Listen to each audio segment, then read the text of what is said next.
warahmatullahi wabarakatuh. Alhamdulillah wassalatu wassalamu ala Rasulillah wa ala alihi wa sahbihi wa mawala. Wala hawla wala quwwata illa billah. Subhanaka la ilma lana illa ma 'allamtana innaka antal alimul hakim. Rabbi israh li sadri wa yassir li amri wahlul 'uqdatam min lisani yafqahu qawli. Yang saya muliakan para orang tua kami, para alim ulama, nini mama, jadi pandai tokoh masyarakat yang tergabung dalam keluarga besar Candung ya, sampai angke Candung, Bukit Tinggi dan sekitarnya. Mudah-mudahan Allah memberkahi kita pada malam ini. Amin ya rabbal alamin. Maka untuk itu kita bersyukur kepada Allah Subhanahu wa taala, meskipun dalam keadaan hujan semakin berat kita, tentu semakin banyak pahalanya di sisi Allah Subhanahu wa taala. Maka berselawat kita kepada Rasulullah sallallahu alaihi wasallam. Allahumma shalli ala sayyidina Muhammad wa ala ali sayyidina Muhammad. Bapak Ibu rahimakumullah, tausiah singkat kita pada malam ini, tentu setiap amalan kita itu dengan ilmu yang kita punya. Kita sholat tentu ada ilmunya tentang sholat. Kalau sholat itu sudah cukup syarat dan rukunnya, kira-kira sholat kita sah atau tidak? Sah. Yakin? Itu lahiriah, nampak Allahu Akbar, nampak Bapak itu sholat, sah sholatnya. Tapi ada yang tidak tampak. Apa itu? Nufus. Sampai enggak sholat kita kepada Allah? Sampai enggak, Bu? Nah, enggak ada kita berani yang mengatakan sampai atau tidak. Maka amalan itu di samping ilmu, Ali bin Abi Thalib mengatakan kullun nas halikun illal alimun. Setiap manusia ini semuanya dalam keadaan celaka kecuali orang-orang berilmu. Kita sudah ada ilmu. Kullu alimun halikun illal amilun. Setiap orang berilmu masih celaka kecuali orang-orang beramal. Ilmunya banyak, tapi tidak dilakukan, tidak diamalkan, masih celaka. Sudah sampaikah di situ? Belum. Kullul alimun halikun illal mukhlisun.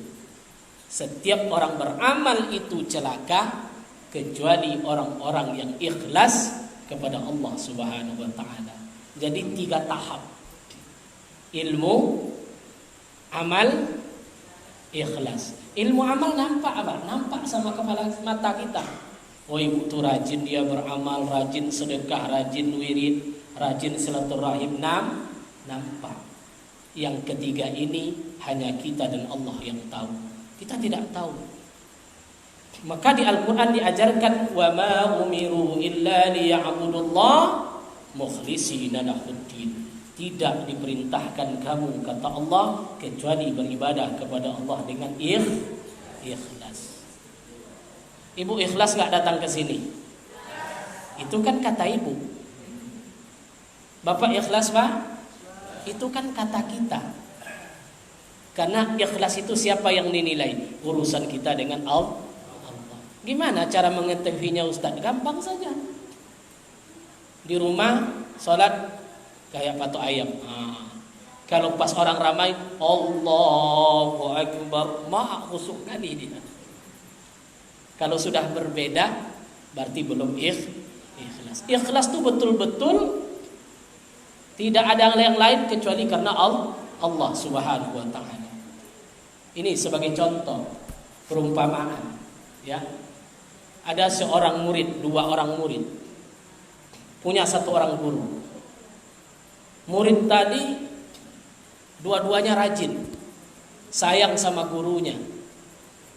Yang satu petani durian. Yang satu lagi peternak kambing. Yang satu petani durian, yang satu petani ubi. Sama-sama petani. Yang petani ubi itu sayang dia sama gurunya. Ketika dia panen ubi, dia carilah ubi yang paling bagus. Dicari ubi yang paling bagus. Ditaruh di sebuah tempat, datang ke rumah gurunya. Assalamualaikum wahai guru. Waalaikumsalam, kata gurunya. Siapa yang datang? Ini muridmu. Wahai guru, kebetulan saya panen ubi. Ini ubi yang paling bagus, saya hadiahkan kepada guru saya. Apa kata gurunya? Alhamdulillah. Gurunya miskin juga, tidak punya apa-apa. Tapi biasanya adat kita kalau memberi juga membawa. Tanya sama istrinya, wahai istriku, apa yang ada di rumah ini? Tidak ada apa-apa, bang. Yang ada cuman kemarin ada kambing satu belakang. Ambil kambing itu, bawa sini. Wahai muridku, engkau memberi aku ubi, bawalah kambing ini pulang. Mudah-mudahan dia berkembang biak. Sampai di tengah jalan ketemu dia dengan temannya, petani durian. Kamu dari mana? Saya dari rumah guru. Kenapa engkau bawa kambing? Alhamdulillah tadi saya bawa ubi ke rumah guru. Tahu-taunya guru ngasih saya 1 ekor kambing. Ini yang saya bawa pulang. Cepat-cepat petani durian tadi pulang, dia panen duriannya, dia bawa 2 keranjang ke rumah gurunya. Sampai di rumah guru, Assalamualaikum wahai guru. Waalaikumsalam. Ada apa? Saya panen durian wahai guruku. Ini hadiah untuk engkau. Terima kasih, kata gurunya. Wahai istriku, apa yang ada belakang? Nggak ada apa-apa lagi bang, kambing sudah nggak ada. Terus apa yang ada? Ubi tadi yang ada, dikasih mereka. Bawa ubi itu ke sini. Wahai muridku, karena engkau sedekah durian, bawalah ubi ini pulang. Dengan kecewa dia membawa ubi pulang. Paham maknanya di situ? Yang pertama, dia tidak harapkan apa-apa. Yang kedua, dia saja bawa ubi, bawa kambing, apalagi bawa durian. Tentu kerbau saya bawa pulang. Sudah mulai hitung-hitungan. Jadi kalau hidup ini kita hitung-hitungan, jangan diharapkan keikhlasan datang kepada Allah Subhanahu wa taala. Ini mau puasa ini, Bu. Berapa bulan lagi? 2 bulan.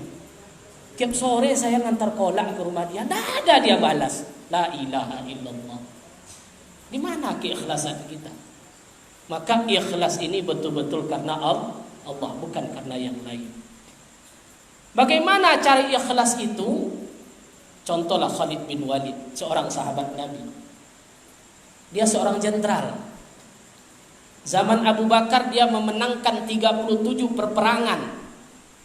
Ketika menaklukkan Bizantium, Rum, negeri Roma, ketika mau ditaklukkan, sudah dijamin Khalid bin Walid akan menang ketika itu.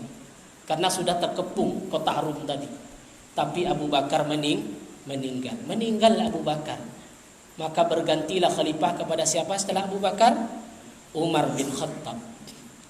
Apa kata Umar? Wahai Amr bin As, pergi engkau ke medan perang, bawa surat dari saya.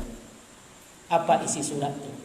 Rupanya berganti pemimpin, berganti pejabat. Memang dari dulu Pak, ganti pemimpin itu ganti, resapel terjadi, RT saja ganti, ada berganti semuanya. Kemarin Abu Bakar, jenderalnya siapa? Khalid bin Walid. Sekarang Umar. Apa isi surat tadi? Dibawalah oleh Amr bin As, langsung bertemu pasukan di tempat pengepungan negeri Rum tadi. Di mana Khalid bin Walid ke medan perang, di sana ketemulah Amr bin As. Ini surat dari khalifah. Apa isi surat tadi? Wahai Khalid bin Walid, mulai hari ini engkau diberhentikan jadi panglima perang.